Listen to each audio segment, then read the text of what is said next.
திருச்சிட்டம்பலம். திருவாசகம். திரு அண்டப்பகுதி. தன்னேர் இல்லோன் தானே ஆன தன்மை எந்நேர் அனையோர் கேட்க வந்து இயம்பி அரைகூவி ஆட்கொண்டு அருளி மறையோர் கோலம் காட்டி அருளலும் உளையா அன்பு என்பு உருக ஓலமிட்டு. இதன் பொருள், அவர் நிகரற்றவர்.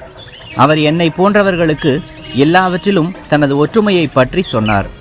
இவ்வாறு அவர் என்னை அழைத்து தனது அருளை பொழிந்தார். பின்னர் அவர் ஒரு முனிவராக தோன்றி என்னை ஆசிர்வதித்தார். இந்த அதீத கருணை என் எலும்புகளை உருக்கச் செய்தது. அது என்னை மகிழ்ச்சியால் அலற வைத்தது. திருச்சிட்டம்பலம்.